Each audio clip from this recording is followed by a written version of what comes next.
you, and thanks for joining me for another YouTube video here from the Temple of Cornwall. For those of you who may not know who I am, my name is Rebecca and I'm the Mother Priestess and Creatrix of the Temple of Cornwall, as well as being a sacred celebrant, an oracle and a writer. And as a quick introduction about this temple in general for you, it's currently an online space that you can connect in with in many different ways, but we are looking to expand our energies into the physical, hopefully within the next year or two, opening up a physical temple in Cornwall for everyone to come and find peace and solitude at. But you can find us in many different online places, mainly the best places to, I'll drop a couple of links in the bio for you in the description of this video, and then you can find us wherever you like. So this video is all about red tents. So what are red tents? What on earth are they? If you haven't heard of them, they're somewhat interchangeable with women's circles as well. So I'm going to be using both of those terms, but they mean the same thing in my opinion, anyway, in my view. So red tents, their history is somewhat lost to time, yet it is being remembered. So with the research that I've done and my opinions from that, my takeaways from that, is that red tents and women's circles have their origins from since man decided to settle down and create communities. So since we stopped being nomadic tribes, since we started agriculture, it's probably around then. And this was when groups of women would gather around together, usually in the round, because all the huts and stuff would have been round, and the fire would have been quite central to the home and to the building, so they would have gathered around that. And this was where women could gossip, have a bit of a natter, catch up on everything, but also share their concerns, their worries, perhaps their hopes and dreams for the future as well. And these circles would probably take place during, there were nothing as official as, a red tent or anything like that. It was just women gathering around the fire to conduct women's tasks, what we now call women's tasks. So that would have been a many number of things depending on the era. So it could have been embroidery. When you look back at medieval times when Christian women would sit in their castles and get embroidery lessons, that's a form of a women's circle of a red tent. There's, if you go back even further, even further, around the same time, I get confused on my dates, but at some point in history, if you look back to Scottish Highland culture, when they were making the woolen tartans and the material for the tartans, that it would be very soft, so it would need to be weatherproofed, because obviously the Scottish Highlands are known for their weather, so they would need to be weatherproofed. So these groups of women, that the women from the village, they would all sit in a circle and conduct this almost quite ritualistic act of dousing the woolen material, usually in their own urine, but in a number of different liquids as well, but dousing it in this and working it and almost kneading it like bread. And they'd sing songs to keep the tempo and keep the speed, and the songs would speed up as the wool, became hardened and more weatherproof. The songs would speed up to ensure that the material kept getting worked the way it should. There is in Outlander, I'm sure many of you watch Outlander, there's that famous scene where Claire has to pee in a bucket for these women in one of the villages that they're stopping at. I think it's on the way to Culloden, but I could be wrong. But yes, that's that famous scene. And yeah, to me, it's just where women would gather together and, conduct their tasks and share their thoughts, dreams, and disappointments as well.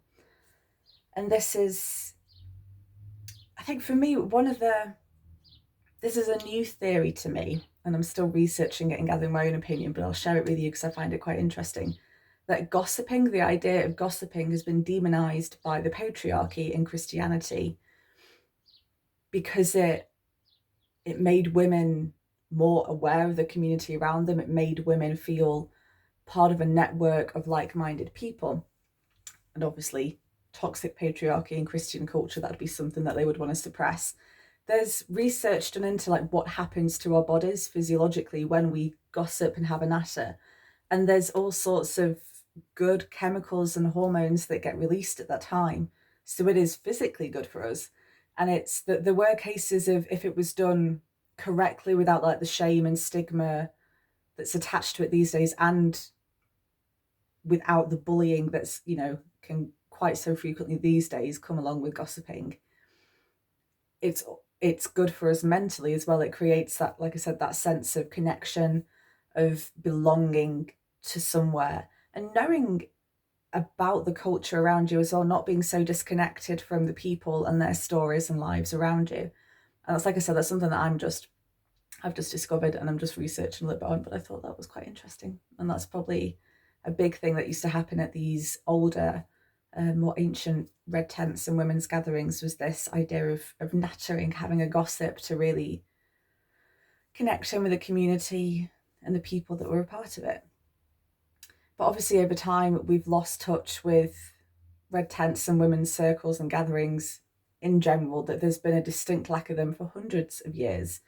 There's been perhaps like little like micro doses of them almost throughout society, like some artist communes, for example, different spaces like that, but inherently they have been lost until recently. Actually, I'm going to say to my knowledge, the past few years, maybe just under a decade, these modern tents and circles are starting to come back, and it's beautiful to witness. So I'm sure most of you know this, but here at the Temple of Cornwall, we hold virtual red tents. We are looking to hold a physical one. I'm just trying to find a suitable location that isn't a church hall, because that feels disrespectful to them. But yes, finding somewhere where we can hold them. But yes, online, it's a glorious place just to witness women being who they really want to be, finding what they need at that time. But I digress. What a surprise. Gonna stay focused. So the modern tents and circles, they obviously all vastly differ depending on the facilitator and the facilitator's personal aims and wants for the circle as well. So the differences could be when they're held. So for example, the temples are held on a full moon, because that's the moon that I personally resonate with the most. But I know that many are held on the new moon, or just the second Tuesday of every month, or whenever they like. So there's differences in that. There's differences in the content of the circle as well. So some are purely sharing circles. Some are also educational and sharing. Some are just educational. Some are just a place to come and be quiet. They all vastly differ in that sense. And also, if they're held in honour of anything. So, for example, I know there's a red tent held by the Rhiannon Temple in Glastonbury. They hold a red tent every so often, and that's obviously in honour of Rhiannon, because that's the temple it's based from. And the Temples of Cornwall, for example, is always in honour of the spirit of Cornwall and this Cornish land. No matter what we're focusing on that month, it always comes back to Cornwall. I try to. Sometimes the goddess Isis comes through, or somebody like that, and I'm like, I can't bring this back to Cornwall. This is not Cornish energy. But I try to bring it back to Cornwall. So yeah, just going off from what ours are about for a moment. Every month, depending on the energies of the full moon at that time, I focus on a different feminine archetype. So in the past, we've had the Wild Woman, that's one of my favourites, Mother, Crone, Lady of the Lake, we've had Queen, we've had the Creatrix, we've had all sorts of different feminine archetypes come through, and there's always a goddess that comes through related to the archetype. So say the Crone, it was Ceridwen that came through, and I would, before the tent, channel Ceridwen and take notes on what she said and the messages that she had, and share them with the group about how these women can connect in with Ceridwen and her energies and of the Crone and all that. So yeah, every tent is different. Not every tent will be like mine, but it's all still perfect and right in its own way. I will get on to like facilitator ethics in a little bit, but that'll just be like a small little thing on the end, a little caveat. But there are many similarities between all these tents, in the fact that it is a chance for women to reconnect with themselves, with other women, which I think that the pure bond of like feminine friendship is somewhat distorted for many reasons that this video is not the place for. But feminine friendship can be a bit distorted in I'm gonna say in the past like 100, 200 or so years. So it's nice to really reconnect with that pure bond of feminine friendship. And it's also a place where women can and should feel inherently safe to to share or to not share, they should feel safe either way. And it's also a chance for women to honour, for me anyway, my tense is a chance to honour themselves, what are their wants and needs at this time. And then obviously, you know, we can honour the full moon as a group, we can honour Ceridwen or Care or whichever goddess comes through, we can honour them as well, but primarily it's about honouring themselves and the active role that they have in their own life as well. So yes, all the tents and circles that I've been to are fantastic. If you're a fan of like new moon circles, Hope Ceremonies holds a fantastic, beautiful women's circle is what she calls hers, women's circle every new moon, and it is beautiful. It's really invigorating and peaceful at the same time, if such a thing could exist. But she has managed to grab that essence and share it with us all, which is lovely. And obviously we have ours on the full moon of every month, nearly every month around the full moon. You can always check back to our website and check the events there to see when the next tickets are going up. But yes, a little bit about how you should feel in a red tent. So this is just very general. Probably in a later video I'm going to go more into, you know, what is holding space, how to hold space, and all this. So this is just, if you're starting just to get into red tents, this is what you should be looking for in a facilitator.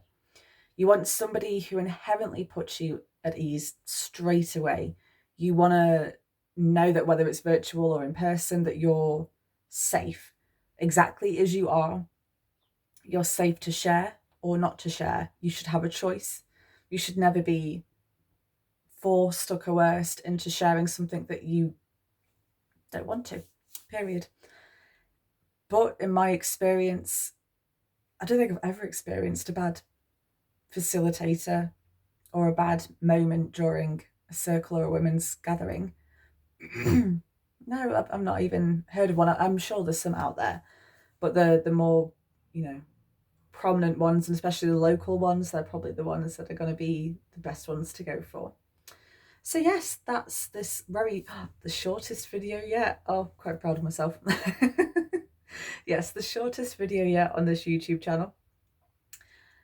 I will probably do more videos in the future about holding space in general, what that is, how you can practice it yourself, and how, yeah, what it can do for people, what it can do for you. Ooh, quick side note. This isn't a side note, just another caveat. I'm going way off track now. Coming back full circle. So these tents as well, obviously I've spoken about women's tents and circles because that's my experience of them.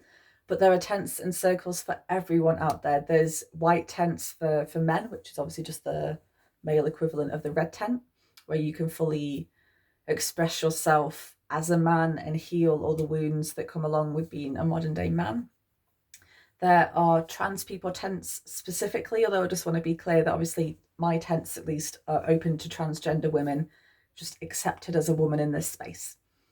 There are like very specific non-binary and gender fluid tents. There's tents for grieving mothers. There's tents for new mothers. There's tents for, you know, everything that you are.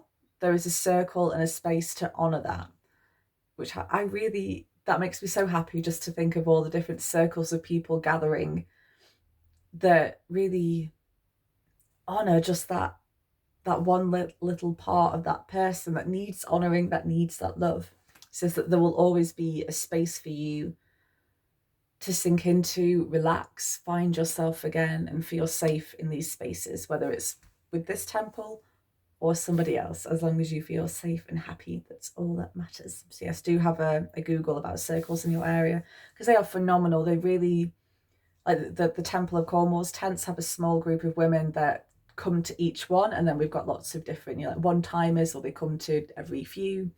But yes, this one group of like core women, they're amazing. Just watching them become more emboldened each time, watching them just go through their life journeys. It's amazing to watch them become more and more empowered and aware of their voice and the power of their voice.